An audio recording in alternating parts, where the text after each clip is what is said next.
Bitcoin, blockchain, ये ऐसे शब्द हैं जो शायद सभी ने सुने होंगे अगर आप इंटरनेट चलाते रहते हैं तो। लेकिन ये सब है क्या, ये बहुत कम लोग जानते हैं। लोग इतना जानते हैं कि यार एक अमेरिकी डॉलर है करीब 73 रुपये का, और आप गूगल पर सर्च करेंगे तो अभी एक बिटकॉइन की कीमत है लगभग 7,59,563 रुपये।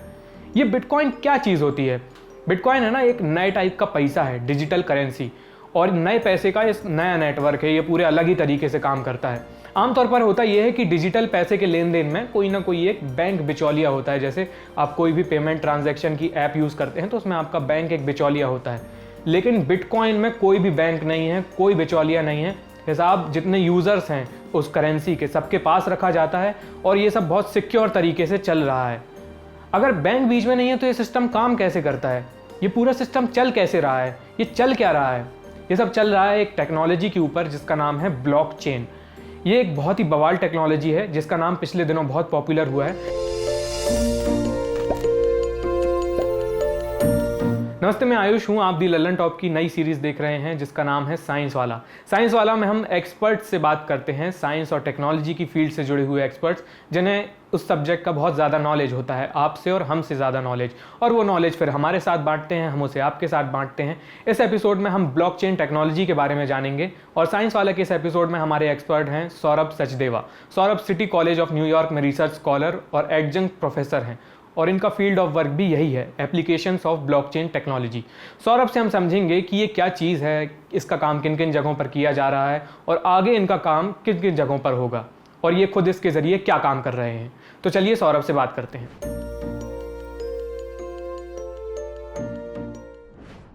अगर मैं बिजनेस पॉइंट ऑफ व्यू से समझाऊं तो ब्लॉकचेन टेक्नोलॉजी, ब्लॉकचेन एक प्लेटफॉर्म है जिसपे पीयर्स कैन वो एक्सचेंज कर सकते हैं ट्रांजैक्शंस के द्वारा, वैल्यूज एक्सचेंज कर सकते हैं। ये वैल्यूज मॉनेटरी हो सकती हैं, पैसा हो सकता है, या क्रिप्टो करेंसीज हो सकती हैं, या किसी भी प्रकार का डेटा हो सकता है। इसको ट्रांजैक्शन माना जाएगा। ट्रांजैक्शन के द्वारा एक्सचेंज होगा बिना किसी, ये एक्सचेंज होगा बिना किसी सेंट्रल आर्बिट्रेटर और सेंट्रल ट्रस्टेड पार्टी के। अगर मैं इसको टेक्निकली डिफाइन करूं ब्लॉकचेन को, हम इसको अभी उदाहरण के द्वारा समझेंगे, पहले हम इसकी टेक्निकल डेफिनेशन को देख लेते हैं। अगर मैं इसको टेक्निकली डिफाइन करूं तो ब्लॉकचेन एक peer to peer distributed ledger है जो कि क्रिप्टोग्राफिकली सिक्योर होता है, इम्यूटेबल होता है, अपेंड ओनली होता है, और ये अपडेट किया जा सकता है केवल एक कंसेंसस मैकेनिज्म या अग्रीमेंट के द्वारा, जो कि उस ब्लॉकचेन से जुड़े सारे पीयर्स, या उसको हम टेक्निकल भाषा में नोड्स कह सकते हैं, नॉन टेक्निकल भाषा में पार्टीज कह सकते हैं, सारी नोड्स या सारे पीयर्स से। अब मैंने कुछ टेक्निकल टर्म्स का इस्तेमाल किया, जैसे मैंने आपसे कहा डिस्ट्रीब्यूटेड लेजर। डिस्ट्रीब्यूटेड लेजर का मतलब हुआ एक बही खाता। लेजर का अगर हम हिंदी में अनुवाद करें तो वो होता है एक बही खाता। डिस्ट्रीब्यूट, इसको हम उदाहरण से समझेंगे। डिस्ट्रीब्यूटेड लेजर का मतलब हुआ वो बही खाता जिसकी एक एक कॉपी सबके पास है। जितनी पार्टीज, जितने पीयर्स उस ब्लॉकचेन से जुड़े हैं, वो बही खाता सबके पास है, और हर बार जब किसी भी पॉइंट पे उस बही खाते में चेंज हो रहा है तो वो चेंज हर कॉपी में रिफ्लेक्ट हो रहा है। इसको डिस्ट्रीब्यूटेड लेजर कहा जाएगा। इम्यूटेबल है। इम्यूटेबल शब्द का मतलब होता है जो आसानी से बदला नहीं जा सकता, इसीलिए इसको कहते हैं ये बहुत सिक्योर है। अपेंड ओनली का मतलब होता है जिस रिकॉर्ड में, अगर हम इसको रिकॉर्ड एज अ रिकॉर्ड देखें, तो इस रिकॉर्ड में एंट्री आप डिलीट नहीं कर सकते, आप केवल एंट्रीज ऐड कर सकते हैं। आप किसी भी पुरानी एंट्री को आप डिलीट नहीं कर सकते, आप केवल एंट्रीज ऐड कर सकते हैं। तो ब्लॉकचेन, अगर मैं एक लाइन में आपको समझाने की कोशिश करूं तो ब्लॉकचेन एक ऐसा बही खाता है जो वितरित है, जिसकी हर पॉइंट पे अपडेटेड कॉपी सबके पास होती है, जो कि बहुत ही सुरक्षित है, जिसमें मतलब आप इसको कहिए कि ब्रीच करना, डेटा को का फ्रॉड करना बहुत ही मुश्किल है, जिसको हम नेक्स्ट टू इम्पॉसिबल कहते हैं। और इसमें अपडेशन, इसमें कोई भी चेंज, कोई भी नई कड़ी आप तभी जोड़ सकते हैं जब सारे पीयर्स एक कंसेंसस को, एक अग्रीमेंट को राजी होते हैं, जो कि एक प्री अग्रीड कंसेंसस मैकेनिज्म होता है। तो इसे हम ब्लॉकचेन कहते हैं। मान लीजिए 3 दोस्त हैं, राम, मोहन और श्याम। तीनों रात को डिनर पे जाते हैं और बिल आता है, खाने के बाद बिल आता है 3,000 रुपए, और राम सबके बिहाफ पे, सबके लिए पेमेंट कर देता है 3,000 रुपए। दूसरे दिन राम मोहन और श्याम को कहता है कि आप दोनों का शेयर 1,000 रुपया होता है, तो आप वो अपना शेयर मुझे डिजिटली ट्रांसफर करते हैं। तो अब 2 तरीके हैं डिजिटली, मुख्यतः 2 तरीके माने जाएंगे। या तो राम अपना बैंक अकाउंट का डिटेल्स, बैंक के खाते का डिटेल्स मोहन और श्याम को दे देता है और वो बैंक के द्वारा उसके खाते में ट्रांसफर कर देते हैं, या पेटीएम या कोई भी पेमेंट वॉलेट के थ्रू वो पेमेंट करते हैं। अब हम बैंक के एग्जाम्पल से समझते हैं। मान लें राम और मोहन का बैंक का खाता एक ही बैंक में है, तो वो दोनों, तब इस केस में क्या होगा कि जो बैंक है, राम अपने अकाउंट की डिटेल्स, अपने खाते की डिटेल्स मोहन को देगा, और मोहन उस बैंक के द्वारा उन डिटेल्स के द्वारा, सेम बैंक में दोनों का खाता है, 1,000 रुपए उसके अकाउंट में ट्रांसफर कर देगा। तो इस केस में जो बैंक है वो एक सेंट्रल पार्टी की तरह एक्ट करेगा, जिसके पास सबके रिकॉर्ड्स हैं, राम के भी और मोहन के भी, और जिसको ये पता है कि दोनों एक वैध यूजर है, और मोहन के पास इतने पैसे हैं कि वो 1,000 रुपए राम के खाते में डाल सकता है। तो ये, इसको कहेंगे हम ट्रस्टेड पार्टी। ये एक बहुत अच्छा एग्जांपल है ये समझने के लिए कि ट्रस्टेड पार्टी का क्या मतलब होता है। अब तीसरा केस समझिए कि श्याम का खाता राम के बैंक में ना होकर, राम वाले बैंक में ना होकर किसी दूसरे बैंक में है, पर हम अगर हमारा खाता 2 विभिन्न बैंकों में होता है, हम फिर भी एक अकाउंट से दूसरे खाते में ट्रांसफर कर सकते हैं। ये इसलिए पॉसिबल होता है क्योंकि भारत का उदाहरण लें तो हम सब बैंकों का एक बड़ा बैंक होता है, जिसको आप समझ लें उनका मुखिया है, जिसको हम रिजर्व बैंक ऑफ इंडिया कहते हैं। तो इस केस में एक फिनेंशियल टर्म होता है पेमेंट एंड सेटलमेंट सिस्टम, जो सारे बैंक्स का payment and settlement system reserve bank of India की देखरेख में होता है। अब आप बोले कि रिजर्व बैंक ऑफ इंडिया, अब इसकी रिजर्व बैंक ऑफ इंडिया एक बड़े सेंट्रल बैंक या बड़े आर्बिट्रेटर की तरह एक्ट कर रहा है। अब आप ये कह सकते हैं कि इस रिजर्व बैंक ऑफ इंडिया की जरूरत क्यों पड़ी? पहले केस में जब मोहन ने राम को ट्रांसफर किए थे, जिन दोनों का खाता एक ही बैंक में था, उसमें तो बड़े बैंक की आवश्यकता नहीं पड़ी थी, क्योंकि उस बैंक के पास अपना बही खाता था, उसके पास अपने धारकों के अकाउंट धारकों के, मतलब खाता धारकों के डिटेल्स थे, उनका सब कुछ था। तो उसने उस बही खाता में से वेरीफाई कर लिया कि हाँ, ये ट्रांजैक्शन हो सकता है।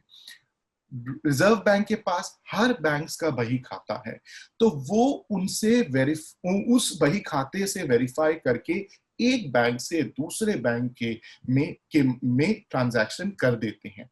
तो अब अगर इस बीच के, इसको हम एक बिचौलिया भी कह सकते हैं, इस बिचौलिया को रखने के बहुत फायदे हैं। नुकसान मुख्यतः 2 ये हैं कि ये एक टाइम कंज्यूमिंग प्रोसेस है। जैसे अगर हम NEFT करते हैं तो वो कुछ समय लगाता है, अगर हम with in the bank transfer करते हैं तो वो जल्दी हो जाता है। तो टाइम कंज्यूमिंग प्रोसेस है, और एक जो थर्ड पार्टी हो सकती है वो अपना फीस चार्ज कर सकती है। तो क्यों ना हम एक ऐसा पब्लिक, ब्लॉकचेन को यूजुअली पब्लिक लेजर कहा गया है, public peer to peer ledger कहा गया है, एक ऐसा पब्लिक बही खाता बनाएं जिसमें सबकी एंट्री हो, जितने भी पीयर्स उस बही खाते से जुड़े हों, सबकी एंट्री हो।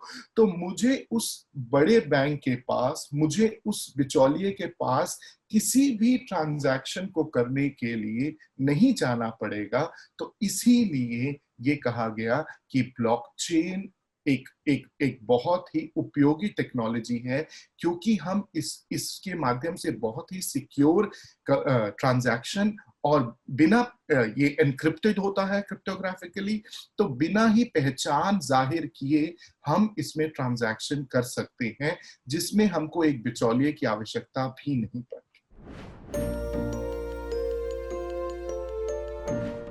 अब बिटकॉइन की शुरुआत 2009 में हुई, जब सतोशी नाकामोटो, ये एक सूडो नेम है, बिटकॉइन के असली इन्वेंटर का नाम नहीं पता, बहुत कंट्रोवर्सीज हैं उसको लेके, अगर आप पढ़ेंगे तो बहुत ज्यादा कंट्रोवर्सीज हैं, पर वो एक अलग टॉपिक ऑफ डिस्कशन है। सतोशी नाकामोटो ने 2009 में अपने वाइट पेपर में बिटकॉइन का कॉन्सेप्ट दुनिया के आगे रखा। ये बिटकॉइन उन्होंने ब्लॉकचेन टेक्नोलॉजी पे आधारित कॉन्सेप्ट समझाया था, और बिटकॉइन का उन्होंने प्रयोग, ब्लॉकचेन टेक्नोलॉजी का प्रयोग किया अपनी बिटकॉइन नाम की क्रिप्टो करेंसी को डिफाइन करने में और उसकी ट्रांजैक्शन करने में। तो जब 2009 में पहली बार सतोशी नाकामोटो ने पहला बिटकॉइन ब्लॉकचेन का पहला ब्लॉक बनाया, तो उस तब से बिटकॉइन की शुरुआत हुई। अब बिटकॉइन एक क्रिप्टो करेंसी है, जिसमें आपको, यूजर को, वो क्रिप्टो करेंसी खरीदने के लिए अपने लीगल नाम या लीगल पते को जाहिर नहीं करना पड़ता।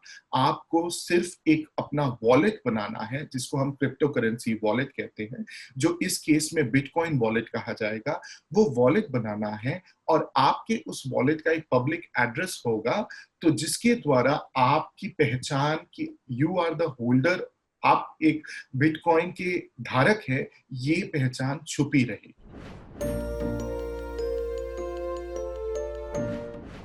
जैसा मैंने आपको बताया कि बिटकॉइन को खरीदने के लिए आपको अपनी लीगल नाम या पते को जाहिर नहीं करना पड़ेगा, तो ये एनक्रिप्टेड होता है। तो इसीलिए जो हैकर्स है, वो अपनी असली पहचान नहीं सामने रखना चाहते। इसीलिए जब वो किसी भी ट्विटर खाते को या किसी और चीज को हैक करते हैं, अब इसमें एक और, ये ट्विटर एक तो बहुत ही फेमस स्कैम हुआ, अभी हाल फिलहाल में बहुत न्यूज आई थी, बहुत ही मशहूर हस्तियों का ट्विटर अकाउंट हैक हुआ और उसके बाद उनको बिटकॉइन में पेमेंट करना पड़ा।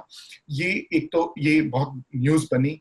वैसे और भी एक होता है रैंसमवेयर, जिसको हम ये कहते हैं कि आपको किसी भी ईमेल या किसी भी मैसेज के द्वारा एक प्रोग्राम भेजा जाएगा, जो कि आप सोचेंगे वो कुछ और है, पर जब आप उसको रन करेंगे तो आपका बेसिकली कंप्यूटर लॉक हो जाएगा, और आपकी स्क्रीन, इसको हम कहते हैं रैंसमवेयर, आपकी स्क्रीन पर मैसेज लिख के आएगा, यदि आप इतने बिटकॉइन या इतने पैसे ट्रांसफर करेंगे तब हम आपका सिस्टम रिलीज करेंगे।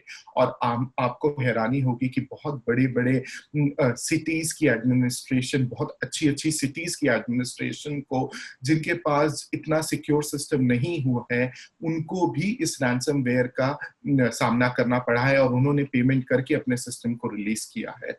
तो ये एक रैंसमवेयर अटैक्स का एक सिक्योरिटी थ्रेट है। तो इसीलिए हैकर्स अपनी असली पहचान छुपाने के लिए वो बिटकॉइन का इस्तेमाल करते हैं, जिसमें वो अपना नाम, अगर वो अपना खाते का नाम, अपने बैंक अकाउंट डिटेल्स देंगे, तो उनका लीगल नाम, उनका एड्रेस पता लग जाएगा, और इससे उनकी पहचान जाहिर हो जाएगी। परंतु जब वो बिटकॉइन वॉलेट का एड्रेस देते हैं या क्रिप्टो करेंसी वॉलेट का एड्रेस देते हैं, तो उनको अपनी पहचान जाहिर करने की आवश्यकता नहीं होती है।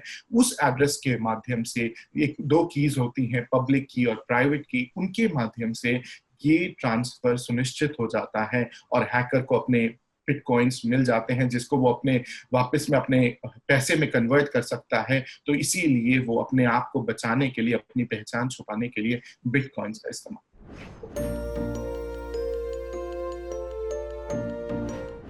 एनर्जी ट्रेडिंग में आजकल रिन्यूएबल सोर्सेस का, जैसे सोलर एनर्जी, विंड एनर्जी, इनकी बहुत ज्यादा वातावरण को लेकर, हमारी धरती हमारी आने वाली पीढ़ियों के उज्जवल भविष्य को लेकर ये कहा जा रहा है कि हमको अपनी एनर्जी नीड रिन्यूएबल सोर्सेस पे, मतलब जैसे सोलर एनर्जी, विंड एनर्जी पे शिफ्ट कर देनी चाहिए। तो इसका एक अच्छा उदाहरण है कि मैं आज पारंपरिक बिजली उत्पादन और बिजली के वितरण का मैकेनिज्म ये है कि एक सेंट्रल जनरेशन प्लांट होता है, जहां वो कंपनी होती है जो बिजली को जनरेट करती है, और एक डिस्ट्रीब्यूशन कंपनी होती है जो सेंट्रल जनरेशन प्लांट से यूजर तक बिजली को लेके आती है। तो ये one way flow of process है। मैं उपभोक्ता के तौर पर कंपनी के द्वारा डिस्ट्रीब्यूटेड इलेक्ट्रिसिटी को, बिजली को यूज करता हूं और उसको यूज करने के पैसे देता हूं। यदि मैं रिन्यूएबल सोर्सेज में स्विच करना चाहता हूं, एक गांव, एक माइक्रोग्रिड्स हम इसको कहेंगे, एक गांव या एक छोटा सा, आप एक घर ही समझ लीजिए कि मैंने अपने घर के ऊपर मान लीजिए सोलर पैनल लगा दिया, तो वो अब इतनी बिजली तो नहीं होगी सोलर पैनल से, बट अगर मैं इसको ये समझूं कि हम कुछ बिजली जनरेट करने लग गए, तो मैं भी अब एक प्रोड्यूसर हो जाऊंगा। तो पहले मैं एक कंज्यूमर था, अब मैं एक प्रोड्यूसर भी हो गया। तो हम टेक्निकल भाषा में एक बिजली में एनर्जी, पूरा जो इकोसिस्टम है एनर्जी जनरेशन एंड डिस्ट्रीब्यूशन में, इसमें एक और टर्म ऐड करते हैं अपने रिसर्च पेपर्स में, जिसको अब बहुत ही यूज किया जा रहा है। इसको कहा जाता है prosumer, producer as well as consumer. तो यदि मैं एक प्रोड्यूसर हूं, तो क्या मैं आवश्यकता पड़ने पर एक पूरा गांव जो अगर एक सोलर पैनल लगा ले साथ में, तो वो बिजली उसका उत्पादन भी कर रहा है, और जो उसको पारंपरिक विधि से बिजली आ रही है उसको वो यूज भी कर रहा है। तो वो एक प्रोज्यूमर हो गया, एक यूनिट हो गई। तो क्या एक गांव आवश्यकता पड़ने पर दूसरे गांव के साथ बिजली की लेन देन खरीद कर सकता है और इसकी पेमेंट कर सकता है? तो इसको ब्लॉकचेन बहुत ही ब्लॉकचेन, इस पे बहुत ही रिसर्च हो रही है, बहुत ही अच्छी रिसर्च हो रही है, और इस टेक्नोलॉजी को एक दो जगह दुनिया में यूज भी किया जा रहा है और इसको अप्लाई करके देखा जा रहा है, तो कि एज अ पायलट प्रोजेक्ट कि ये कितनी सफल होती है। तो इसलिए इसका इतना ब्लॉकचेन का एनर्जी डिस्ट्रीब्यूशन एंड जनरेशन में बहुत ही ज्यादा इंपॉर्टेंस होता है। साइंस वाला का ये एपिसोड आपको कैसा लगा हमें कमेंट करके बताइए। इसके बारे में आपको कितना समझ में आया, साइंस वाला में आगे आप क्या समझना चाहेंगे ये भी हमें बताइए। हमारा पता है lallantopscience@gmail.com। आपको अगर कुछ बात विस्तार से करनी है तो आप इस पते पर कर सकते हैं। बाकी ये वीडियो देखने के लिए बहुत बहुत शुक्रिया।